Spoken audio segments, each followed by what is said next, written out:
तो दिवाली के मौके पर अयोध्या में फिर से वो बड़ा मौका आने वाला है जिसकी झलक पूरी दुनिया में देखी जाएगी और रामनगरी में ऐतिहासिक दीपोत्सव की तैयारियां जोरों पर चल रही है। इस बार के दीपोत्सव में भी रिकॉर्ड बनने जा रहा है, ये रिपोर्ट देखिए।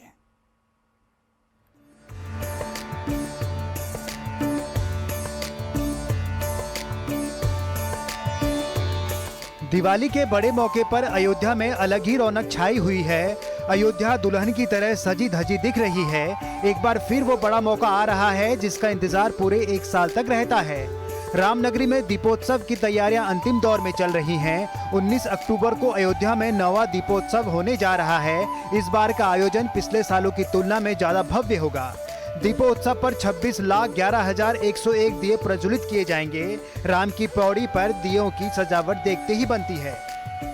17 तारीख से इन दीपकों को बिछाने का क्रम भी शुरू होगा। एक बार हम अपने सहयोगी से चाहेंगे कि राम की पैड़ी पर तैयारियों को और दिखाया जा सके। पीछे देखिए किस तरीके से इस बार सबसे खास होगी सरयू के जलधारा में चलने वाली ये झांकियां और बेहद विशेष तैयारियां की जा रही हैं। इस बार 9वां दीपोत्सव विशेष आकर्षक होगा क्योंकि ग्रीन शो, ड्रोन शो जो पिछले वर्ष की अपेक्षा और भव्य किया गया। इसके अलावा इन राम की पैड़ी के दीवारों पर जो लेजर शो के जरिए राम के जीवन वृत्त पर आधारित प्रसंगों की झांकियां दिखाई जाती थी, वो भी 2-3 दिन चलाई जाएंगी।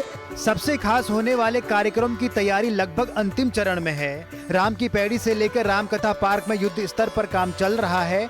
चाहे घाटों की सजावट की बात हो, रंग रोगन का काम हो, वो सभी आखिरी दौर में चल रहे हैं। इस बार सरयू की जलधारा में वाटर शो के साथ धार्मिक कार्यक्रम लोगों के लिए बेहद खास होगा। Drone show, LED, sound and light show सभी का काम आखिरी दौर पर पहुंच चुका है। वाटर शो में एक विशेष तैयारियां हैं। जो स्थानीय कलाकार रहेंगे वो यहाँ पर अपना प्रदर्शन करेंगे। सामने मुख्यमंत्री मंच पर आसीन होंगे और उस दरमियान VIP और VVIP यहाँ मौजूद होंगे। 12,000 से ज़्यादा जो दर्शक हैं उनके बैठने के लिए ओपन थिएटर नुमा, बाकायदा स्टेडियम नुमा ये कहा जा सकता है कि सीढ़ियाँ बनकर तैयार हैं। दीपोत्सव की तैयारियों पर प्रशासन की पूरी तरह से नजर है। DM और SSP ने राम की पैड़ी, रामकथा पार्क, कार सेवा पूरम का निरीक्षण किया है। तैयारियों को अंतिम रूप देने के निर्देश दिए हैं। सरयू आरती स्थल पर समय से पहले सभी काम पूरे करने के आदेश भी दिए गए हैं। सुरक्षा के भी पुख्ता इंतजाम किए गए हैं। हर वर्ष की बात ही इस वर्ष भी एक भव्य और दिव्य दीपोत्सव का आयोजन अयोध्या में होने जा रहा है 19 अक्टूबर 2025 को, जिसमें कि पूरे देश और दुनिया से कलाकार आएंगे। रामलीलाओं का मंचन होगा। हमारे द्वारा सभी स्थलों को DM साहब के साथ और प्रशासनिक और पुलिस अधिकारियों के साथ जाकर के उसका स्थलीय निरीक्षण किया जा रहा है। पूरे एरिया को जोन और सेक्टर में बांटा गया है जिसमें पुलिस और प्रशासन के अधिकारी काउंटर पार्ट के रूप में लगाए गए हैं। जाहिर है दीपोत्सव बेहद भव्य होने वाला है। इसमें 33 लाख से ज्यादा स्वयंसेवक हिस्सा लेंगे। दीपोत्सव के मौके पर सुबह से ही कार्यक्रम का आयोजन शुरू हो जाएगा। अयोध्या से निमिष गोस्वामी के साथ bureau report, news 18 UP Uttarakhand. तो दिवाली के मौके पर मिलावटी मिठाइयों को लेकर खाद्य विभाग अलग अलग शहरों में लगातार छापेमारी कर रहा है। वहीं अब मिलावटी सोना भी मार्केट में आ गया है। चौंकाने वाली बात देखिए इस खास रिपोर्ट में।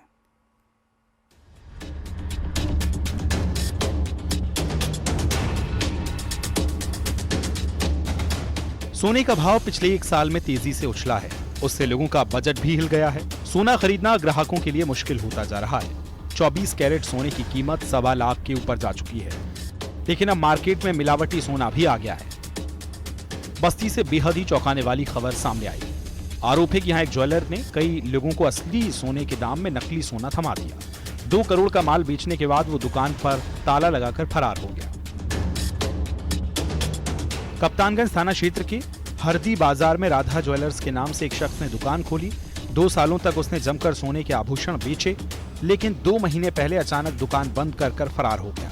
जबकि काफी समय तक दुकान नहीं खुली तो लोगों को शक हुआ, जिसके बाद उसके बेचे गए सोने के कंगन की एक ग्राहक ने जांच कराई तो वो नकली निकला। उसके ऊपर सोने की पॉलिश कराई गई थी। कई लोगों को अपने असली आभूषण देकर नया लिया था। उसकी कीमत 100 रुपए भी नहीं निकली है। उसमें होल मार्क का नंबर होता 6 नंबर का। क्या आप लोग नहीं देखे थे कि असली है कि नकली है? नंबर यहाँ सोनार सब हैं के होगा नंबर हम देखे जाए था दे दी नहीं, जो जेवर पे लिखा होता है नंबर, ये जानकारी नहीं थी क्या? नहीं कुछ नहीं। तो सोने में नकली देख के चला गया। अच्छा, तो आप जान नहीं पाएगी नकली है क्या? नहीं, जब चेक करें तब मालूम है कि नकली बा। और एक ठो लॉकेट हमारे सोने के ले गए। तो कभी भी आप सोना किसी भी दुकान से लीजिए तो BIS का ऐप आता है, BIS केयर ऐप, उसको प्ले स्टोर से डाउनलोड आप कर लीजिए। उस पर 18 कैरेट 750 के नीचे 6 नंबर का HYD नंबर होता है, उसको आप उस पर डाल के सर्च करिए। अगर वो ऐप खुल रहा है तो सोना आपका असली है, वरना सोना आपका वो कम कैरेट का निकलेगा या डुप्लीकेट हो सकता है। तो आप कहीं से भी जेवर खरीदिए, लेकिन इस चीज़ पर आप पूरी तरह से ध्यान दीजिए। कभी कुछ ऐसे आते हैं कि जैसे 18 कैरेट लिखा है, HYD नंबर नहीं है, तो उसमें क्या डिफरेंस रहता है? क्या उतना रहता है सोना या कम रहता है? नहीं रहता है भैया। ग्राहक 24 कैरेट की जगह 22 और 22 की जगह 18 कैरेट का सोना खरीद रहे हैं। रामपुर में न्यूज 18 की टीम ने इसका रियलिटी चेक भी किया है। वो उल्टी सीधी दुकानों से सस्ता, किफायती, डिस्काउंट इस पर जाता है और क्वालिटी को खरीदना पसंद नहीं करता और इसमें मारा जाता है। वो कहता है 22 कैरेट, होता है वो 14 कैरेट या 16 कैरेट या 18 कैरेट। दूसरे हर आदमी ये चाहता है बिल ना लें, विदाउट GST हम बिल जेवर खरीद लें। ये भी सब गलत है। ये गवर्नमेंट ने हॉलमार्क का लाइसेंस हमें दिया है, इधर भी है नंबर देखिए, ये गवर्नमेंट ने लाइसेंस दिया है। जब तक आपके पास ये प्रदर्शित नहीं है, किसी भी कस्टमर को जेवर नहीं खरीदना चाहिए। कई जगहों पर ग्राहकों को मिलावटी सोना बेचे जाने की बात सामने आई। हापुड़ के सराफा बाजार में न्यूज 18 संवाददाता ने ज्वेलर्स से बात की और इसकी हकीकत जानी।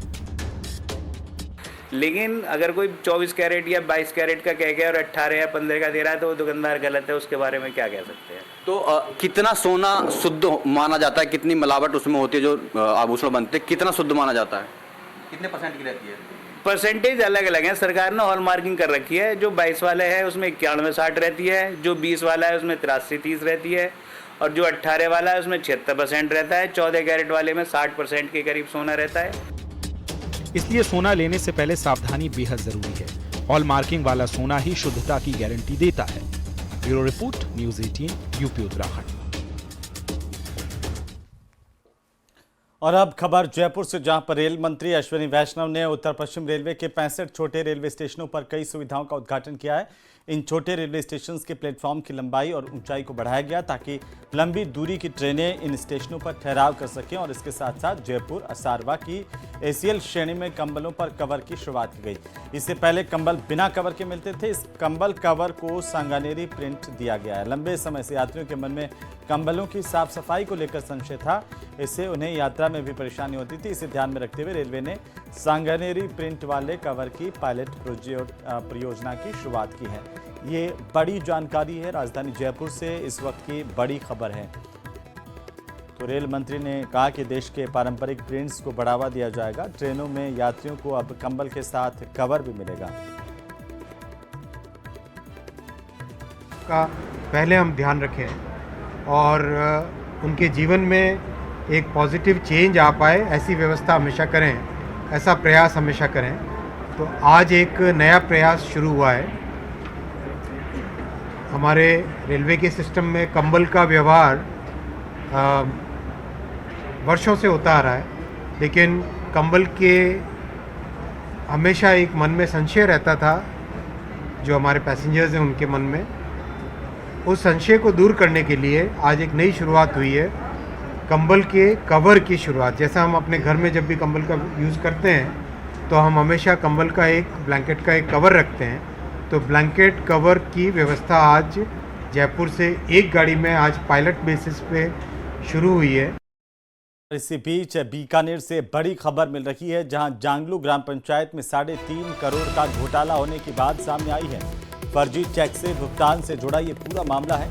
ग्राम विकास अधिकारी ने इस बात की शिकायत की है ग्राम पंचायत में, और 5 पंचायत समिति के विकास अधिकारी की तरफ से शिकायत की गई है। बैंक स्टेटमेंट और रोकड़ बही में रुपयों में अंतर मिला है। एक साल में कुल 8 चेक से भुगतान किया गया। अलग अलग चेक पर फर्जी हस्ताक्षर किए गए। आला अधिकारियों तक ये शिकायत पहुंच चुकी है। ग्राम पंचायत का बैंक खाता फ्रीज करवाने की कवायद शुरू कर दी गई है। ये बड़ी खबर इस वक्त की बीकानेर से। तो बड़ी जानकारी इस वक्त की सबसे बड़ी खबर, सबसे पहले सबसे तेज न्यूज 18 राजस्थान पर। जांगलू ग्राम पंचायत में 3.5 करोड़ का घोटाला सामने आ रहा है। इसे लेकर के शिकायत दी गई है ग्राम विकास अधिकारी की तरफ से। विक्रम जगरवाल हमारे सहयोगी फोन लाइन पर है। विक्रम, क्या है पूरा मामला? देखिए, ये जो ग्राम पंचायत जांगलू है उससे जुड़ा हुआ ये पूरा मामला है और इसमें जो एक शिकायत हुई है जिसमें ये कहा गया है कि बैंक कर्मियों और पंचायत के कुछ लोगों ने मिलकर करीब 3.5 करोड़ रुपए के करीब का जो है वो घोटाला किया गया है।